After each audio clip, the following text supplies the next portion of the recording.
देखिए, आज हम क्लास 7th के हिस्ट्री का चैप्टर 14 पढ़ रहे हैं, दी दिल्ली सल्तनत। पिछले जो चैप्टर था उसमें हमने देखा कि कावेरी नदी जैसे जो बड़े क्षेत्र थे वो राज्यों के केंद्र बन गए थे। 12वीं शताब्दी दिल्ली महत्वपूर्ण क्षेत्र बना था। उससे पहले क्या था, ये महत्वपूर्ण शहर नहीं था, दिल्ली के बारे में नहीं जानते थे। बट 12वीं शताब्दी में ये क्या हुआ, एक इम्पोर्टेंट सिटी बन गई। सबसे पहले तोमर राजपूत के काल में दिल्ली एक साम्राज्य की राजधानी बनी। 12वीं के मध्य में तोमरों को अजमेर के चौहान ने क्या किया, हरा दिया था। चौहानों को चहामान भी कहते थे और यही वो समय था जब दिल्ली वाणिज्य का एक महत्वपूर्ण शहर बन गया था। क्योंकि 12वीं शताब्दी से पहले तो दिल्ली को कोई जानता ही नहीं था। बट जब वो क्या हुआ, जो तोमरों को अजमेर के जो चौहान थे उन्होंने हरा दिया था, तो क्या हुआ, तब ये दिल्ली वाणिज्य का एक महत्वपूर्ण शहर बन गया था। और इस समय तोमरों और चौहानों का ही शासन चल रहा था। 12वीं शताब्दी की बात कर रहे हैं, उस समय किसका चल रहा था, उस समय तोमरों और चौहानों का राज्यकाल चल रहा था। इस शहर में बहुत सारे समृद्धशाली व्यापारी रहते थे। इस शहर में बहुत सारे समृद्धशाली जैन व्यापारी रहते थे जिन्होंने अनेक मंदिरों का निर्माण करवाया। उस समय जो सिक्के चलते थे उन्हें देहलीवाल कहा जाता था। तो चलिए अब बात करते हैं दिल्ली सल्तनत की। दिल्ली सल्तनत की स्थापना 13वीं शताब्दी में हुई और इसके साथ ही दिल्ली एक ऐसी राजधानी में बदल गया जिसका कंट्रोल इस उपमहाद्वीप के बहुत बड़े क्षेत्र में फैला था।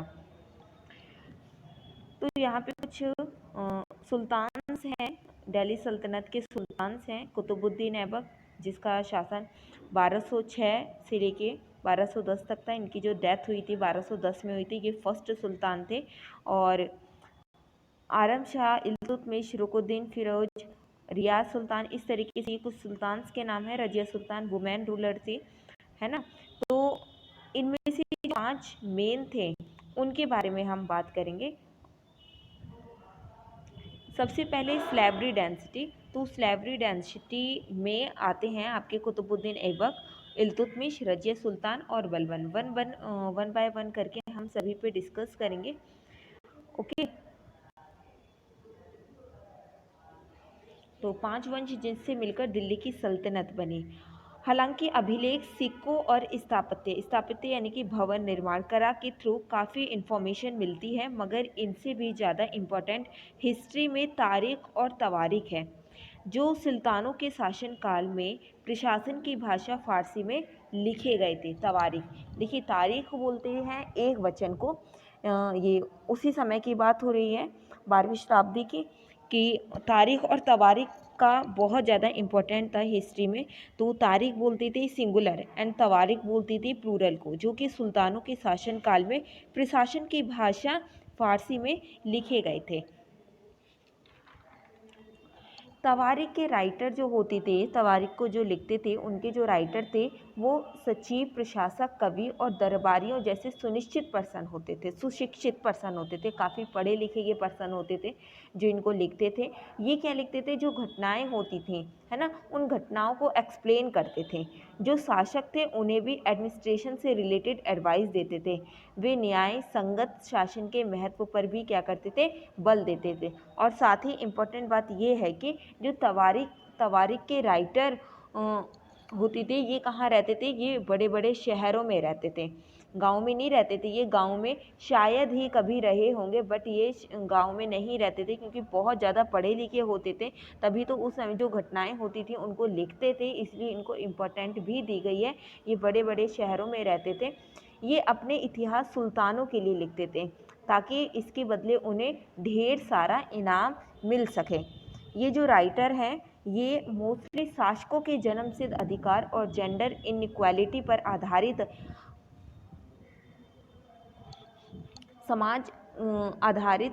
समाज व्यवस्था बनाए रखने के लिए भी एडवाइस देते थे। और यही कारण था कि लोग उनके विचारों से सहमत नहीं थे। उन्हें लगता है कि क्योंकि लोगों की मेंटलिटी ऐसी थी कि पुरुष और महिलाओं को समान अधिकार नहीं देते थे। बट ये जो तवारीख थे ये क्या करते थे, जेंडर इनइक्वालिटी, जो लिंग को लेकर असमानता थी, है ना, उस पर ये एडवाइस देते थे। इसलिए लोगों को इनके विचार जो थे उससे सेटिस्फैक्शन नहीं मिलता था। भारत के इतिहास में 1206 से लेके 1526 ईस्वी के बीच का पीरियड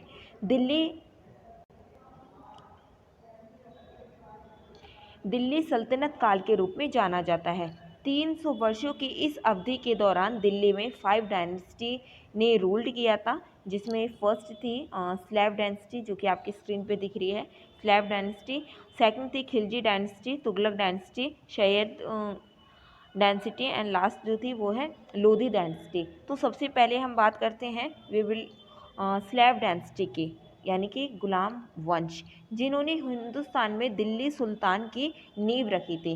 यहीं से मुस्लिमों का राज्य स्टार्ट हुआ था। इन्होंने क्या की थी, दिल्ली सल्तनत की नींव रखी। सबसे पहला था कुतुबुद्दीन ऐबक, यानी कि जो कि स्लैव डायनेस्टी का फाउंडर था। Qutbuddin Aibak was the founder of the slave dynasty, also called Mamluk dynasty. इसको क्या बोलते थे, स्लैव जो डायनेस्टी थी इसको ममलूक डायनेस्टी भी के नाम से भी जानते हैं, या ममलूक डायनेस्टी भी कहते हैं। तो पहला इसका जो था वो कौन था शासक, कुतुबुद्दीन ऐबक, जिसने गुलाम वंश की स्थापना की थी, मीन्स स्लैव डायनेस्टी की स्थापना की थी। इस डायनेस्टी को ममलूक डायनेस्टी के नाम से भी जानते हैं। कुतुबुद्दीन ऐबक मोहम्मद गौरी का गुलाम था। इस डायनेस्टी ने 84 साल का राज्य किया, और इस काल में कुतुबुद्दीन ऐबक ने दिल्ली में जो मंदिर बने थे उन मंदिरों को तोड़वाकर उसने क्या किया, उनको पूरी तरीके से नष्ट करवा दिया और कुतुब मीनार का निर्माण करवाया था। इसे अपनी उदारता एवं दानी होने के कारण इसको लाल बख्श भी कहते हैं।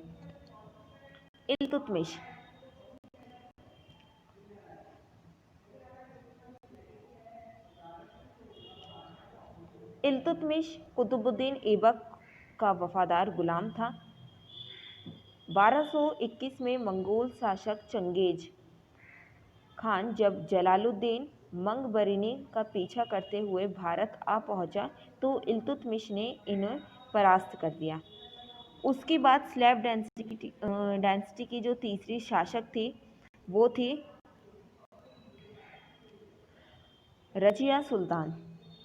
ये पहली महिला शासक थी जो कि जिन्होंने दिल्ली सल्तनत पर रूल किया था, जिनका नाम क्या था, रजिया सुल्तान था। ये पहली महिला थी और जिसने 1236 ईस्वी से लेके 1240 एडी तक शासन किया। उसने सत्ता को बखूबी संभाला, जिससे उसके मंत्री उससे बहुत खुश रहते थे। रजिया सुल्तान को एक शक्तिशाली मंत्री मालिक अल्तुनिया ने पराजित किया, जिसके बाद में क्या हुआ, उसने उसी से अल्तुनिया से विवाह कर लिया। नेक्स्ट जो शासक था वो था गयासुद्दीन